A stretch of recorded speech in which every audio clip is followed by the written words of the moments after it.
Hi, I'm Josh Oakes, author of the book Light, Bright, and Polite, and I travel the country sharing with teens and tweens how they can be positive and full of gratitude online to someday impress colleges and future employers. Today, we are so honored to have 4 experts from around the country talking to us about how to have a digital dialogue with your teens or tweens. If you are a parent, if you are an educator, you know that the devices that your students have are always in their hands for the most part. It is harder and harder to keep that device away from them, to keep the internet out of their hands. Today, I'm excited that these experts are going to give us some tactical tips you can use to keep your kids safe. So first, I'm honored to be able to introduce to you, let's start with LaRosha Paul. She's in Charlotte, North Carolina. She is in between meetings and she's in her car, which I'm honored to have you here, LaRosha. LaRosha, talk to me about one of your tips. You're the founder of Big Dreamz, a nonprofit mentoring program for girls 9 to 18 years old in Charlotte. Talk to us about what you've learned about body image and self-esteem with your students. Just basically, talking to my girls.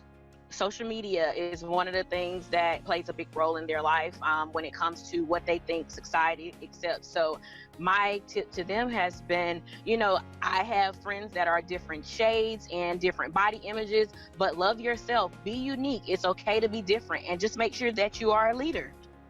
That is wonderful. I'm so honored that you're here today sharing that with us. Okay, next we're over to Connie. Connie is a former spokesperson for Disney and a mother of 5. Now, she learned how to help her students and children manage their screen time by setting up a system of time management techniques. Connie, talk to us about how you teach your 5 children how to manage their time and money. Well, what I did is I tied the money, so I took 10 pennies, and on Sunday night, I would give each of them 10 pennies. Each penny represented 30 minutes. So first they were able to have all the pennies. They could spend them however they wanted. They usually were gone by Tuesday. So the next week they realized, hey, if I spread these out, I can get a little bit more screen time. And so each week they would come back on a Sunday morning, we'd refill their 10 pennies, and they learned how to make the most of their time while they were online instead of wasting time online. And they learned the value of time from a financial standpoint. Wow, I think that is terrific. Time is money. Time is money. I haven't heard that before, and I love that example. I think that's so great. Next, we're going over to New York City. We have Yariv Alfer. He's the executive director and head of market research and customer insights at Kaplan Test Prep. Yariv's a father of 2, and he's from the New York City area. Yariv, talk to us about when in doubt, leave it out, and how to accentuate the positives. Yeah, one thing that we do at Kaplan, and we have been doing it now for 11 years, is an annual survey with admissions officers, college admissions officers. And back in 2008, we started asking the question, do you look at an applicant's social media page footprint? And back then it was 10%. And in our last survey, that was up to 40%. And so one thing that we advise students and parents is what you put out there is out there. It's public information. It's available for everybody to look at. And colleges are very cognizant of the kind of communities that they're trying to build, and who they let in matters a lot, both for campus safety, but also for the kind of cohort and community that they're trying to foster there. And so what you put online matters, and when in doubt, yeah, leave it out. Be very, very conscious of the kind of profile and the kind of reputation that you're giving yourself online. I think that is really, really wise. So you're saying now 40% of colleges are admitting to searching online for students when they're applying, you're saying? I would say 40% of college admissions officers are doing that. And they're doing it for a variety of reasons, some of them positive, some of them negative. It's kind of interesting. We saw literally a split where 37% of admissions officers noted a positive reason for looking into an applicant, and 37% noted sort of a negative. So negative might be like a criminal record, and positive might be an award they won or a special talent that they may have. But it's a variety of issues, right? The kind of folks bring a lot of experiences by the time they come to apply to college. And what social media does is sort of give that better rounded perspective of an applicant to colleges. That's wonderful. Thank you so much for those tips. Now we have Tracy Vega.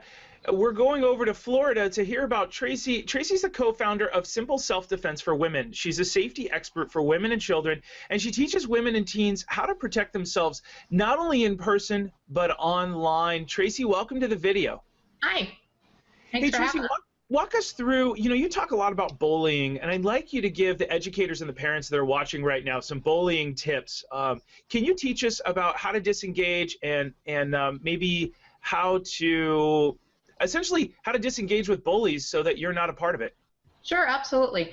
Think about it. You can't fight with yourself. So if you've got somebody bullying you or your child online, if you don't engage with them, they're going to stop. But what we tell people is, if you wouldn't walk up to someone on the street and say, your shoes look terrible, why are you wearing those? Don't do it online, and don't encourage your kids to do that. We don't need everybody jumping on the bandwagon and having one from 10,000 people start to bully one child because they're hiding behind a keyboard. The other thing that's very important is for your parents to know, and for teachers to know, is it the bully we're dealing with, or is it the person being bullied? Because a lot of times parents don't know that their child is a bully, and they won't exhibit the signs, but that's something that people need to look out for. You need to see, is your child withdrawing? Are they changing their habits? Are they they're doing something different on social media? They're hiding their phone or whatever they're using to look at their information online. You really should be able to walk up at any time and say, hey, let me see your phone, that 10 minutes that we got the 10 pennies. You should be able to walk up during that time that they're using that and say, hey, let me see what you're looking at. And if they're not willing to share, you might want to take a look and see what's going on, because there might be something hiding behind the screen. Boy, that's a powerful one. That's really great. Bullying is bullying, disengage. I think those are great tips. So here's what we've learned, just a real quick recap. First, from LaRosha, we learned that low self-esteem is something to talk about, students. You're beautiful no matter who you are, what your skin tone is, the size of your body, what you look like. It may be even great to look different. So you stand out in a wonderful way. LaRosha, I loved that tip. Then we went over to Florida. Connie says it's great to use money as an example of time. And she talked about her 10 pennies that she gave to her students, her 5 kids, and said, spend it how you want. And as they'd run out early in the week, then she'd teach them how to manage it throughout the week. I love that example. Then we jumped over to Yariv, who talked about how now 37 to 40% of college admissions officers are searching. When in doubt, leave it out, accentuate the positives, know your online footprint. Then Tracy taught us, just as you heard, about bullying is bullying, and talk to your students about what's on their phone. On April 22nd, all of you that are watching this, we are hosting the first ever Digital Citizenship Conference in Los Angeles. Thanks to our friends at Microsoft for partnering with us. And we're hosting 2 tracks, a safety track and a smart track. And we have some of the smartest experts in Los Angeles talking with educators and parents about how to be safe online and how to be smart online. And when I say smart, I mean prepping your students, no matter what the age, for college admissions, their online footprint, knowing what their online identity looks like. You can learn more at safesmartsocial.com. We have a virtual ticket for everybody watching nationwide. At a fraction of the cost, you can watch the whole conference and meet all these experts. It's our job to make sure you know all the options that you have to keep your kids safe and smart online. I'm Josh Oakes with Safe Smart Social. I want to thank you once again to all of our amazing experts from all over the country today. Thank you to all of you. I'm Josh with Safe Smart Social. As always, keep it light, bright, and polite. Have a great day, guys. Take care.